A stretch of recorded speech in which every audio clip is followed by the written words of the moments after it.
आजच्या या व्हिडिओमध्ये आपण भेट देणार आहोत कोकणातील एका अशा गावाला, ज्या गावातील जवळजवळ प्रत्येक घरातील माणसांनी काजूची फळबाग केली असेल. कोल्हापूर रत्नागिरी राष्ट्रीय महामार्गावर वसलेलं, अफाट निसर्ग सौंदर्य लाभलेलं, मंदिरांचा संस्कृतीचा वारसा जपणारं आणि अक्षरशः काजूंनी नटलेलं हे गाव म्हणजे रत्नागिरी जिल्ह्यातील संगमेश्वर तालुक्यातील चोरवणे गाव. चला मग सुरू करूया आपल्या चोरवणे गावच्या आजच्या या छोट्याशा सफरीला.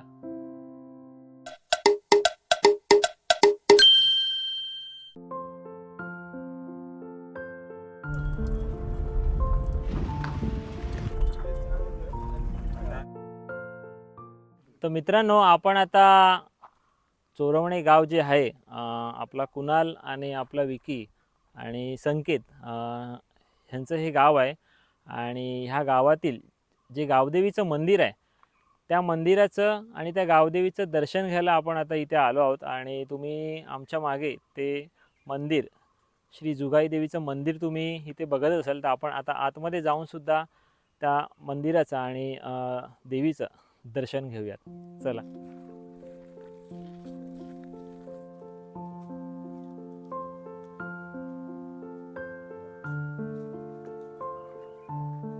हे मंदिराचं प्रवेशद्वार आहे आणि हे भव्य असं मंदिर, ह्या मंदिराच्या आजूबाजूचा परिसर.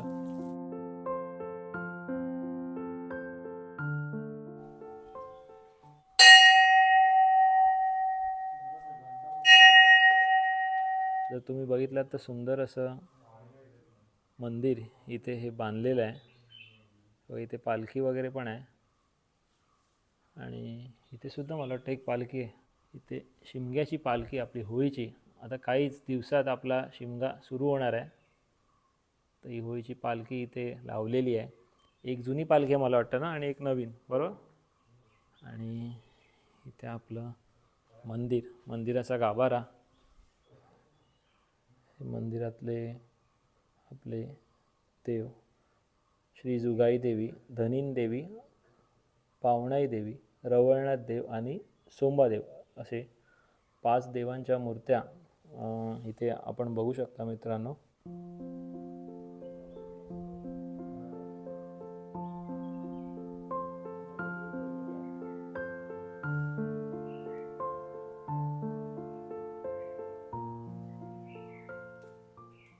इथे जुगाई देवीच्या देवळात आणि श्रीराम मंदिरात होणारे सण व उत्सव यांची माहिती इथे दिलेली आहे. मित्रांनो, आपण गाभाऱ्याला एक प्रदक्षिणा घालूया. आणि इथे जर तुम्ही बघितलात तर जुन्या देवांच्या मूर्त्या सुद्धा त्यांनी ठेवलेल्या आहेत.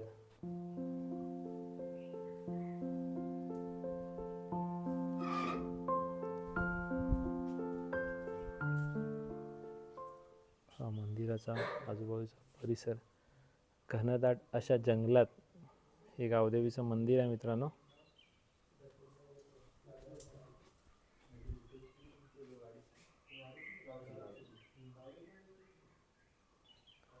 मित्रांनो, हा मंदिराच्या आजूबाजूचा परिसर आहे. ह्या साईडचा खूप शांत आणि प्रसन्न असं वातावरण आहे इकडचं.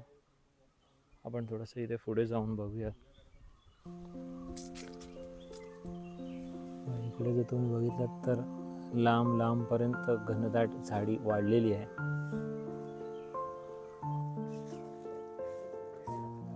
सुंदर असं हे चोरवणे गावातील जुगाई देवीचं मंदिर.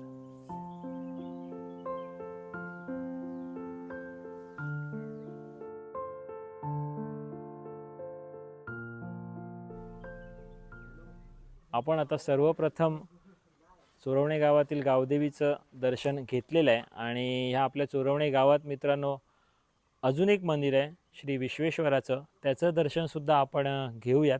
ते सुद्धा आम्ही तुम्हाला थोडक्यात दाखवण्याचा प्रयत्न करतो. सूर्यास्त होत चाललेला आहे मित्रांनो, आणि हे सुंदर असं दृश्य आपल्या चोरवणे गावातील.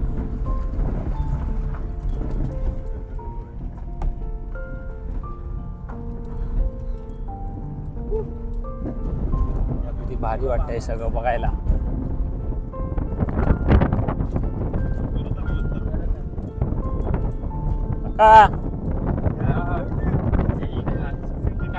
सुंदर गावातील शेती, तिथे मुलं क्रिकेट खेळत आहेत मित्रांनो. कुठे होळी कुठे आहे? मित्रांनो इथे सगळ्या काजूच्या बागा आहेत. ही सगळी जी माणसं आता येत आहेत ती काजूच्या बागेतून येत आहेत कामं करून. हे बघा आंब्याची झाडं सुद्धा बरीच आहेत. काजूच काजू मित्रांनो. काजूचं गाव असं आपलं चोरवणे गाव असं आपण बोलू शकतो.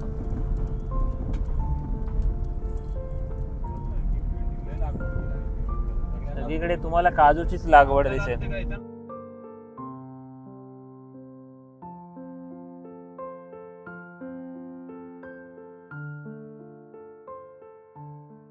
हे बघा मित्रांनो, ही वाघाची गुफा या नावाने हे ठिकाण प्रसिद्ध आहे.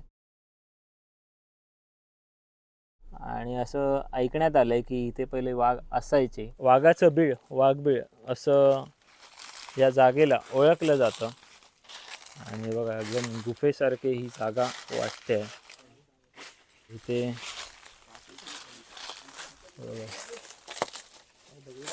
इथे आतमध्ये एक मोठं असं एक बीळ होतं.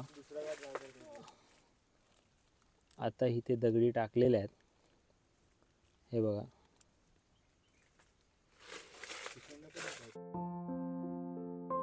हे आपलं विश्वेश्वराचं मंदिर. हे बघा मित्रांनो, सुंदर असं हे मंदिराचं बांधकाम. छान वाटतंय बघायला हे सगळं. आपण थोडंसं पुढे जाऊया. ही गणपती बाप्पाची मूर्ती आहे इकडे.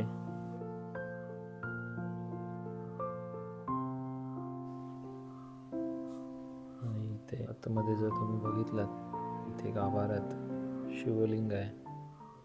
मित्रांनो हे बघा इथे जो फोटो लावलेला आहे हा तो पुरातन मंदिराचा आहे, विश्वेश्वराचा. श्री विश्वेश्वर मंदिर चोरवणे पुरातन मंदिर असं इथे लिहिलेलं आहे. आणि 1988ला जीर्णोद्धार केला या पुरातन मंदिराचा, त्यावेळेचं हे छायाचित्र आहे. आणि हे नवीन मंदिर त्याचं उद्घाटन 2020 साली झालेलं आहे, त्यावेळेचं हे मंदिराचं छायाचित्र. आणि मंदिराच्या भोवताली, गाभाऱ्याच्या भोवताली ह्या वेगवेगळ्या मूर्त्यांचे फोटोज इथे लावलेले आहेत. आणि वरच्या साईडला जर तुम्ही बघितलात तर 12 ज्योतिर्लिंग जे आहेत आपले भारतातील त्यांचे फोटोज लावलेले आहेत. जसं इथे महाकाल ज्योतिर्लिंग आहे, तिथे पुढे भीमाशंकर आहे, पुढे नागेश्वर आहे. इकडे ह्या साईडला पण काही फोटोज लावलेले आहेत. ते सुंदर असं श्री विश्वेश्वराचं मंदिर. खूप शांत आणि प्रसन्न असा हा परिसर. चारी बाजूला घनदाट झाडी आणि ह्या झाडीत या घनदाट जंगलात असलेलं हे मंदिर.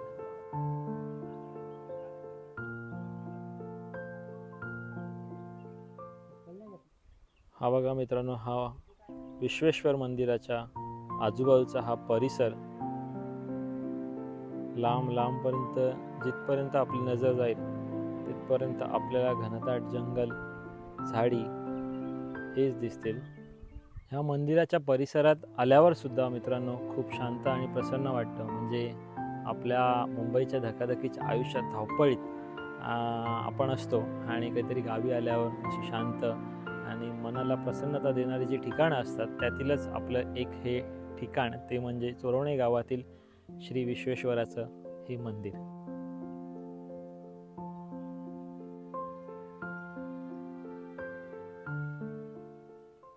मित्रांनो खूप मोठी अशी ही चढण आपल्याला इथे लागते मंदिरातून परत गावच्या साईडला जाताना.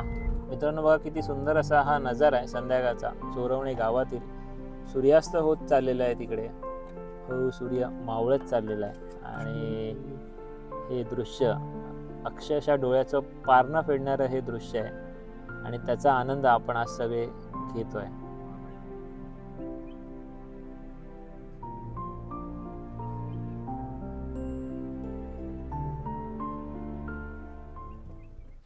आपण मित्रांनो आता आपल्या कुणालची जी काजूची बाग आहे ती बघायला जातो आहे.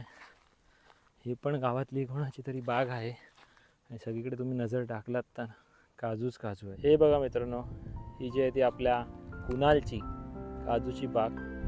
व तिथे लांबपर्यंत जी मोठी मोठी झाडं दिसत आहेत तिथे तुम्हाला, ही वाली तिथपासून जी सुरू होते ते असा हा बांध आलेला आहे. हा बघा इथून आणि ते खालपर्यंत ती गर्द झाडी दिसतात तिथपर्यंत काजूची लागवड त्यांनी केलेली आहे. इकडे असा हा परत सर्कल मारून इकडे इथपर्यंत पूर्ण ही काजूची बाग आहे.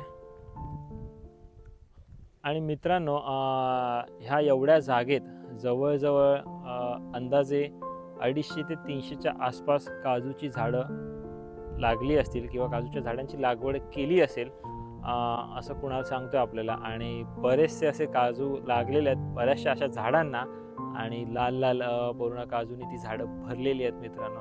आत्ता जस्ट नुकता फेब्रुवारी महिना चालू आहे आणि मार्चमध्ये त्याच्यानंतर एप्रिलमध्ये सुद्धा ह्या काजूंचं उत्पादन होत राहतं. तर ही काजूची लागवड आपल्या चोरवणे गावात जवळजवळ सगळेच जण करतात बरोबर ना. म्हणजे प्रत्येक घरोघरी ही म्हणजे काजूची लागवड प्रत्येकाकडून केली जाते त्यांच्या जागेवरती. तर जसं मी मगाशी तुम्हाला सांगितलं तर आपलं हे चोरवणे गाव आपण असं बोलू शकतो हे काजूचं गाव म्हणून प्रसिद्ध व्हायला काही हरकत नाही आहे मित्रांनो. तेव्हा मित्रांनो, हे आपल्या कुणालच्या बागेतील एक काजूचं झाड आहे आणि जर तुम्ही बघितलात हे काजूचं झाड त्याची उंची खूपच कमी आहे, अंदाजे 10 फुटाच्या आसपास पण नसेल वरती शेंड्यापर्यंत. पण ह्या झाडावर एवढे काजू धरले आहेत ना, हे बघा. आणि लाल लाल पूर्ण काजूनी हा झाड भरलेला आहे. जमिनीला लागलेल्या आहेत त्या बिया, हे बघा, जबरदस्त.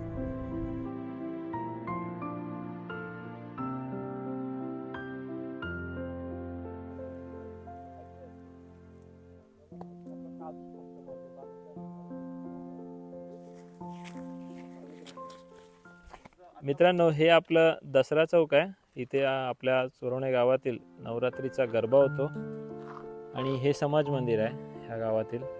नव्यानेच बांधकाम केलेलं दिसतंय आणि हे आपल्या चोरवणे गावातील काही घरं. कांबळेवाडी,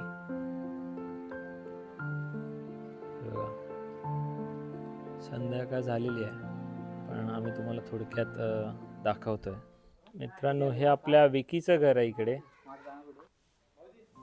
हा, अंधार झाल्यामुळे तुम्हाला थोडं व्यवस्थित दिसणार नाही आणि ह्या घराच्या आजूबाजूचा हा परिसर.